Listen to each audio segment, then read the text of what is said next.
할렐루야. 다손이 매일 묵상 요한계시록 바르게 알기 61번째 시간, 하나님의 성전이 열린 후 보이는 언약궤란 제목으로 오늘 묵상 함께 하겠습니다.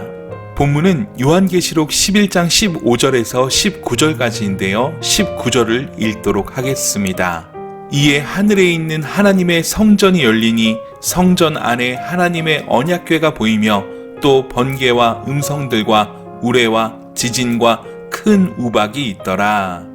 오늘은 계시록 11장의 마지막 묵상이 되겠습니다. 지난 묵상들을 기억하시면서 오늘의 묵상을 이어나가도록 하겠습니다. 24장로가 찬양하고 나자 하늘에 있는 하나님의 성전이 열렸다고 했습니다. 이 성전은 건물이 아닙니다. 구름 속에 자리 잡은 건물 성전이 아니란 것입니다.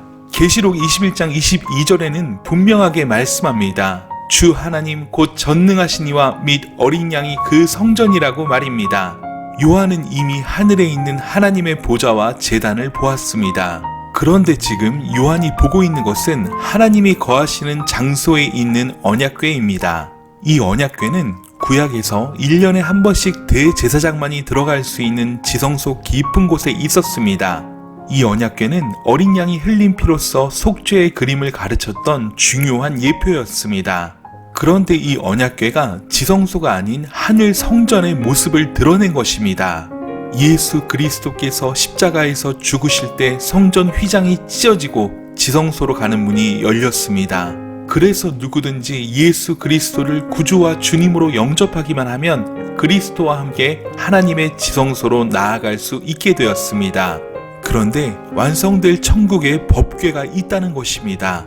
이것이 무엇을 의미하는 것입니까? 하나님의 완전하신 보호와 인재를 가르치는 것입니다. 다가올 시험과 환난에 지성소의 언약궤에서 만나주시던 하나님이 함께 하시겠다는 것입니다. 이는 성도에게 있어서 너무나도 귀한 약속이요 놀라운 환상이 아닐 수 없습니다. 자, 그리고 19절 후반에 다시 번개와 음성들과 우레와 지진과 큰 우박이 하늘 성전으로부터 시작되고 있습니다. 이는 무슨 의미입니까? 심판이 시작되고 있다는 것입니다. 이런 반복되는 표현들은 회개의 요청을 담고 있다고 볼 수 있습니다. 고난당하는 교회에게는 소망을 주고 회개하지 않는 백성들에게는 심판에 대한 두려움을 주는 것입니다. 언약궤가 하나님의 임재의 상징이었던 것을 기억하십니까?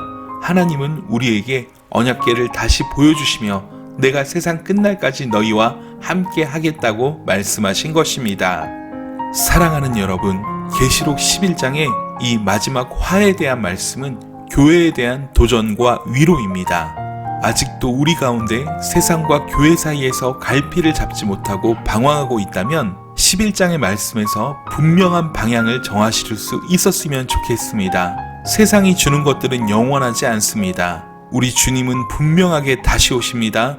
그때에는 피할 수 없는 무서운 심판이 있습니다. 그 심판에는 죽은 자들도 예외가 되지 못합니다.